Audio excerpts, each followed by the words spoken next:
एक दिन महात्मा बुद्ध प्रातःकालीन उठे ही थे कि द्वार पर उन्हें एक सेठ जी खड़े नजर आए।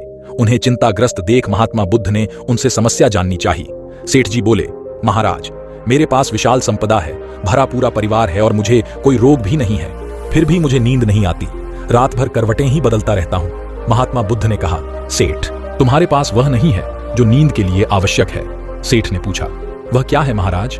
महात्मा बोले, तुम चारों ओर चिंताओं से घिरे हो, धन संपत्ति की चिंता, व्यापार व्यवसाय की चिंता, परिवार की चिंता। ध्यान रखो कि चिंता चयन में शत्रुता है। सेठ ने इससे बचने का उपाय पूछा तो उन्होंने कहा, तुम प्रकृति से शिक्षा ग्रहण करो।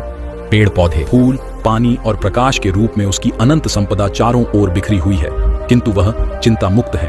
अपनी इस दौलत को पूरी दुनिया पर दोनों हाथों से सतत लुटाती रहती है। तुम यदि उससे प्रेरणा लेकर अपना जीवन भी उसके अनुरूप बना लोगे तो तुम्हें न केवल नींद आएगी बल्कि अति शांति महसूस होगी। नमो बुद्धाय। अगर इंसान का मन उसके वश में आ गया तो समझो उसने अपने जीवन में हर लक्ष्य को प्राप्त कर लिया। लेकिन जिसका मन उसके काबू में नहीं आ पाता, वह व्यक्ति पूरे जीवन में भटकता रहता है। गौतम बुद्ध कहते हैं, अगर अपने मन को अपने वश में करना है तो पहली चीज तो आपको अपने मन में बार बार अपने लक्ष्य का चिंतन करना है। जो व्यक्ति अपने लक्ष्य के बारे में अपने मन में सतत चिंतन करता है, ऐसा व्यक्ति आम व्यक्ति के मुकाबले में सबसे कम समय में अपने लक्ष्य को प्राप्त कर लेता है, जिसका सिर्फ एक ही कारण है, वह है उस व्यक्ति का चिंतन। जैसा हम हमारे मन को बताते हैं, उसके अनुसार ही हमारा मन कार्य करता है। अगर इंसान अपने मन में गंदे विचारों का चिंतन करेगा तो उस व्यक्ति के मन में बार बार उसी चीज का विचार आता रहता है। वही व्यक्ति अगर अपने लक्ष्य के बारे में, यानी उसे अपने जीवन में जिस चीज को हासिल करना है, उस चीज का विचार करता है, तो वह इंसान अपने लक्ष्य से जुड़े सही। जितना अधिक झुकोगे उतना ही धोखा खाओगे। मेरी ये 4 बातें ध्यान से सुनो। नंबर 1, दुनिया में जितना अच्छा करोगे उतना ही लोग तुम्हारा फायदा उठाएंगे, इसलिए हर किसी पे भरोसा मत करो। नंबर 2, नेक दिल बनो लेकिन बेवकूफ नहीं। अच्छाई वहीं दिखाओ जहां उसकी कदर हो। नंबर 3, जो तुम्हें बार बार तोड़ता है उसे सुधारने की कोशिश मत करो, बस उससे दूर रहो। नंबर 4, चाणक्य कहते हैं, जो जरूरत से ज्यादा झुकता है वो टूट जाता है। गौतम बुद्ध का एक शिष्य बार बार शिकायत करता, मेरी कोई मदद नहीं करता, कोई मेरे डाउट्स क्लियर नहीं करता। गौतम बुद्ध मुस्कुराए और बोले, अप्रदीपो भव, स्वयं अपना दीपक बनो। उन्होंने समझाया, जिस तरह कीचड़ में कमल खिलता है, वैसे ही इंसान को अपनी ताकत भीतर खोजनी पड़ती है। यही आत्मनिर्भरता है। मन की क्लैरिटी तुम्हें कोई और नहीं दे सकता। अगर तुम हमेशा दूसरों पर निर्भर रहोगे तो बस एवरेज रह जाओगे, लेकिन अगर तुम खुद पर भरोसा रखोगे, गिरते उठते आगे बढ़ते रहोगे, तो एक दिन जरूर सफल बनोगे। याद रखो, भीड़ आपको डायरेक्शन नहीं देती, बल्कि आपको कंफ्यूज करती है और फॉलो करना सिखाती है। इसलिए भीड़ की नकल मत करो, अपनी यूनिक स्किल्स बनाओ। लोग आज हंसेंगे लेकिन कल वही तुम्हारी बातें करेंगे। इसलिए अपना उद्देश्य खुद चुनो और पूरी ऊर्जा इसमें लगा दो। याद रखो, कोई प्रयास खाली नहीं जाता। एक बार गौतम बुद्ध अपने शिष्यों के साथ एक गांव से गुजर रहे थे। रास्ते में एक झील आई। बुद्ध ने शिष्यों से कहा, मैं प्यासा हूं, मुझे उस झील से थोड़ा पानी लाओ। एक शिष्य झील के पास गया, लेकिन उसने देखा कि झील का पानी गंदा हो गया है, क्योंकि वहां कुछ लोग झील में अपने कपड़े धो रहे थे। वह वापस आकर बुद्ध से बोला, स्वामी, पानी बहुत गंदा है, मैं आपको इसे नहीं दे सकता। बुद्ध ने थोड़ा इंतजार किया और फिर उसी शिष्य से दोबारा पानी लाने के लिए कहा। शिष्य फिर झील पर गया और देखा कि इस बार पानी बिल्कुल साफ और शुद्ध था। उसने पानी लिया और बुद्ध के पास आ गया। बुद्ध ने शिष्य से कहा, देखो, पानी को स्वच्छ होने के लिए कुछ समय देना पड़ा। अगर तुमने धैर्य रखा और इंतजार किया तो उसे साफ होने का समय मिला। हमारा मन भी इसी तरह है। जब यह अशांत हो तो हमें थोड़ा धैर्य रखना चाहिए और शांति से उसे शांत होने देना चाहिए। बहुत समय पहले की बात है। बुद्ध के एक शिष्य ने बुद्ध से पूछा, गुरुदेव, मुझे आत्मज्ञान कैसे प्राप्त हो सकता है? बुद्ध मुस्कुराए और उस शिष्य को पास के एक तालाब के किनारे ले गए।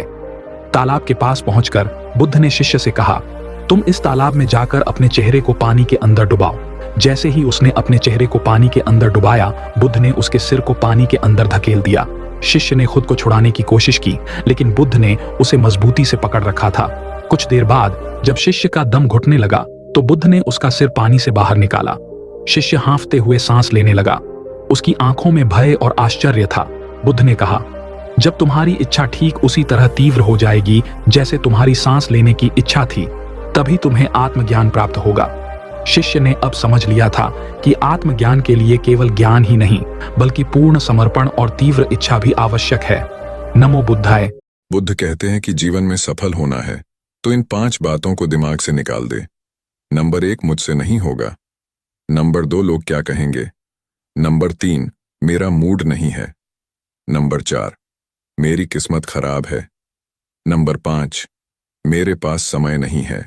एक बार की बात है, एक साधक बुद्ध के पास आया और उनसे पूछा, भगवान, मैं ध्यान में बहुत प्रयास कर रहा हूं लेकिन मुझे सफलता नहीं मिल रही, कृपया मुझे ध्यान का सबसे सरल मार्ग बताएं। बुद्ध ने मुस्कुराते हुए कहा, तुम्हें एक काम करना है, एक पेड़ के नीचे बैठकर बस अपने श्वास को देखते रहो। कोई भी विचार आए उसे जाने दो, बस अपनी सांसों पर ध्यान केंद्रित करो। साधक ने बुद्ध की बात मानी और पेड़ के नीचे बैठ गया। वह अपने श्वास पर ध्यान देने लगा। कुछ देर के बाद उसके मन में विचारों का तूफान उठने लगा, लेकिन वह बुद्ध की बात याद कर उन विचारों को आने और जाने देता रहा। धीरे धीरे उसका मन शांत होने लगा और वह गहरे ध्यान में चला गया। जब साधक वापस बुद्ध के पास आया तो वह बहुत ही प्रसन्न था। उसने बुद्ध से कहा, भगवान, मुझे ध्यान में सफलता मिल गई। अब मैं समझ गया हूं कि ध्यान का सबसे सरल मार्ग अपने श्वास पर ध्यान केंद्रित करना है। नमो बुद्धाय। सारी दुनिया, जो आदमी लोगों की बसी बसाई गृहस्थियों को उजाड़ रहा है, लोग उसी की जय जयकार कर रहे हैं। मेरे पति को भिक्षु बना दिया। तुम पाखंडी हो। तुम्हारे भिक्षु चमत्कार दिखा के युवाओं को फंसाते हैं और उन्हें भिक्षु बनाते हैं। अरे तुम्हारे जैसे ढोंगी को तो ऐसा दंड मिलना चाहिए। तुम करुणा का पाठ सिखाते हो ना सबको, लेकिन तुम्हें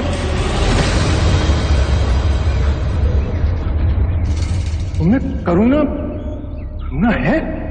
मित्र, यदि तुम अपने पड़ोसी के लिए कोई उपहार लाओ और वो उसे ग्रहण करने से मना कर दे, तो वो उपहार किसके पास जाएगा? मेरे पास। उसी प्रकार जो तुमने मुझसे कहा, उस उपहार को मैंने स्वीकार ही नहीं किया। जो इंसान तुम्हारा गुस्सा और बदतमीजी बर्दाश्त करने के बाद भी हमेशा तुम्हारा साथ दे, तुम्हारे साथ खड़ा रहे, तो ऐसे इंसान को बेवकूफ मत समझना, क्योंकि जिस दिन वो तुमको छोड़कर चला गया फिर ढूंढने पर भी नहीं मिलेगा। सही समय पर बुद्धि काम नहीं करती तो क्या करे? इसी सवाल को लेकर एक व्यक्ति गौतम बुद्धा के पास आया और बोला, हे महात्मा, मेरी बुद्धि वैसे तो बहुत अच्छे से काम करती है और मुझे सारी बातें भी याद रहती है, परंतु जब भी मुझसे कोई प्रश्न पूछता है तो उस समय में मेरी बुद्धि काम नहीं करती, चाहे मैं कितना भी प्रयास क्यों न कर लूं। हे महात्मा, कृपया इसके कोई उपाय बताइए जिससे मेरी बुद्धि पूछे हुए प्रश्न का सही समय पर उत्तर दे पाए। इस पर बुद्धा बोले, ठीक है, तो ध्यान से सुनो। अगर तुम्हें अपनी बुद्धि को पहले से ज्यादा तेज करना है तो इसका ये एक उपाय है कि तुम जब भी रात को सोने के लिए जाओ तब तुम सोने से पहले अपने दिन भर कौन से कार्य किए, कितने लोगों से मिले, उनसे क्या बातें की, इन सभी चीजों को तुम्हें अगले 30 दिनों के लिए रोज रात को याद करके सोना होगा। और जब तुम्हारी बुद्धि रोज किए। गौतम बुद्ध कहते हैं, दुनिया नहीं जानती कि हम सभी का अंत यहीं पर होना है, लेकिन जो लोग इस सत्य को जानते हैं उनके सारे झगड़े एक ही बार में खत्म हो जाते हैं। नमो बुद्धाय। एक दिन भगवान बुद्ध अपने शिष्यों के साथ बैठे थे। तभी एक शिष्य ने हाथ जोड़कर पूछा, भगवान, जीवन में कब और कहां हमें चुप रहना चाहिए? भगवान बुद्ध मुस्कुराए और बोले, हे भिक्षु, चुप रहना भी एक कला है। हर जगह बोलना बुद्धिमानी नहीं होती। जहां शब्द अनर्थ कर सकते हैं वहां मौन ही सबसे बड़ा रक्षक है। मैं तुम्हें बताता हूं किन अवसरों पर मौन रहना चाहिए। पहला, जब क्रोध आए, जब मन क्रोध से भर जाए, वाणी कड़वी होने लगे, उस समय कुछ न बोलो, क्योंकि गुस्से में निकला हर शब्द तीर बनकर दिल को घायल कर देता है। बुद्ध कहते हैं, क्रोध के समय मौन रहो, वही सबसे बड़ी जीत है। दूसरा, अज्ञानी के सामने, जहां सामने वाला तर्क सुनने को तैयार न हो, जहां बुद्धि के बदले अहंकार बोलता हो, वहां चुप रहना ही अच्छा है। बुद्ध बोले, मूर्ख से वाद विवाद करना अंधे को रंग समझाने जैसा है। तीसरा, अपमान के समय जब कोई अपशब्द कहे या तिरस्कार करे तब मौन रहना चाहिए, क्योंकि सामने वाला अपने कर्म का फल पाएगा। बुद्ध ने कहा, जो अपमान सहकर भी शांत रहे वो सच्चा वीर है। चौथा, किसी का भेद न खोलने के लिए जहां कोई गुप्त बात बताई जाए या किसी की निजता हो, वहां वाणी को रोकना ही सच्ची मित्रता है। बुद्ध कहते हैं, जिसे मौन रखना आता है वही विश्वास का पात्र है। पांचवा, अनजाने विषय पर जिस बात का ज्ञान न हो उस पर बोलना मूर्खता है। बुद्ध बोले, जहां ज्ञान न हो वहां मौन रहो, वही सच्चा ज्ञान है। छठा, विवाद की स्थिति में जहां बात बात पर झगड़ा बढ़ने लगे, जहां वाद विवाद का कोई अंत न हो, वहां चुप रहना ही सबसे समझदारी है। बुद्ध कहते हैं, जहां शब्द शांति छीन ले वहां मौन सुख देता है। अंत में भगवान बुद्ध बोले, हे भिक्षुओं, वाणी बड़ी ताकत है, इसका उपयोग सोच समझकर करना चाहिए। मौन वह ढाल है जो जीवन को अनर्थ से बचाता है।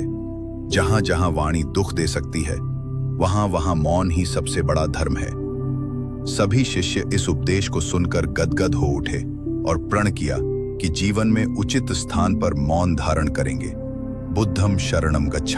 एक बार एक व्यक्ति गौतम बुद्ध के पास गया और पूछा कि मन को नियंत्रित करने का पहला चरण क्या है। बुद्ध कहते हैं, अपने मन को समझने का पहला चरण है इसके द्वारा दिए गए लालच की व्यर्थता को देखना, क्योंकि जब मन अशांत होता है तो कई तरह के लालच देता है। जिसने मन द्वारा दिए इन लालचों को पहचान लिया उसने मन को समझ लिया। फिर व्यक्ति बुद्ध से पूछता है, लेकिन हमें यह कैसे पता चलेगा हमारा मन हमें लालच दे रहा है और वह लालच व्यर्थ है? इसका जवाब देते हुए बुद्ध कहते हैं, अनुभव से। मनुष्य मन के लालच से जिस कार्य को अतिपूर्वक करता है उसमें उसे हानि ही होती है और हानि के बाद ही उसे अनुभव भी होता है। जैसे जिसने वास्तव में यह देख लिया कि नशा करना केवल दुख है, वह नशा मुक्त होना शुरू कर देगा। जिसने जान लिया कि ईर्ष्या से खुद का नाश होता है, वह ईर्ष्या से मुक्त हो जाएगा। मन को समझने का यही पहला चरण है।